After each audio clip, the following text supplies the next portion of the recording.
আমি গতকাল বলেছিলাম আপনাদের যে আগামীকাল এই ফুলটি ফুটবে, অবশ্যই ফুটেছে। আর এটা হচ্ছে এখন দেখাবো, তারপরে বলবো। আর এখন বাজে প্রায় অলমোস্ট 10:37। তো চলো দেখাই তোমাদের। হচ্ছে ড্রাগন ফুল, তোমরা দেখতে পারো কত বড় সাইজের আছে এই ফুলটা, আরও বড় হবে একটু পরে। আর এটা এই কি সুন্দর একদম সাদা কালারের, একদম বড় না?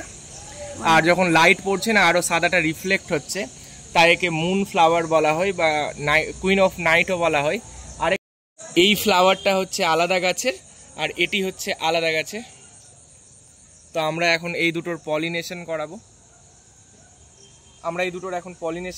পলিনেশন করানোর কারণেই মানে এই ড্রাগন ফলটা ফলবে, অত্যন্ত গুরুত্বপূর্ণ একটা প্রসেস।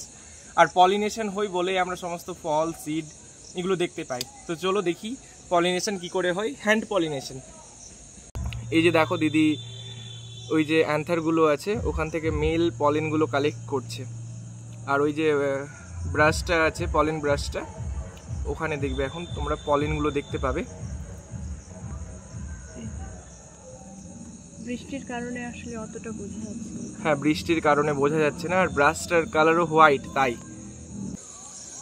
দেখো এই হাতে সাদাগুলো, এগুলো হচ্ছে মেল পলিন। হ্যাঁ, দুটো মিক্সড হয়ে গেছে। মিক্স করো দুটোকে। হ্যাঁ, মিক্সড হয়ে গেছে এখানে।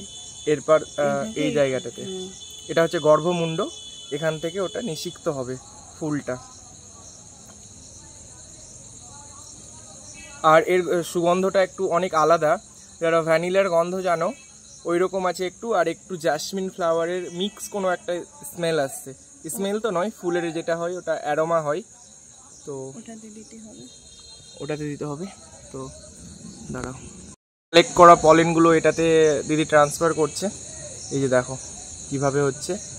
আর তোমাদের বাড়িতে ড্রাগন প্লান্ট থাকলে এভাবে পলিনেশন করিয়ে দিও। এটাকে ক্রস পলিনেশনও বলে, কারণ দুটো করলে আসলে ফলটা খুব বড় হয় না। হ্যাঁ, আর ফলটার মানে সারভাইভাল চান্স অনেক বেড়ে যায়। গতবার আমরা পলিনেশন করিনি, তো সেগুলো কি হয়েছিল দিদি? শুকিয়ে পড়ে গেছিল। আর এগুলো কিন্তু সারভাইভ করবে। আমরা পুরো আপডেটটা তোমাদের সাথে শেয়ার করব। হয়ে গেছে পলিনেশন হয়ে গেছে দুটো ফ্লাওয়ারের মধ্যে। এরপরে যে আপডেটগুলো হবে আমরা শেয়ার করব। আর আমাদের সাথে থেকো। আর দেখো ফুলটা কত বড় আকারের আছে, মানে এত বড় আছে ফুলটা, এত বড় আছে। তো চলো, গুড নাইট। আর এখন বাজে রাত্রির 10:46।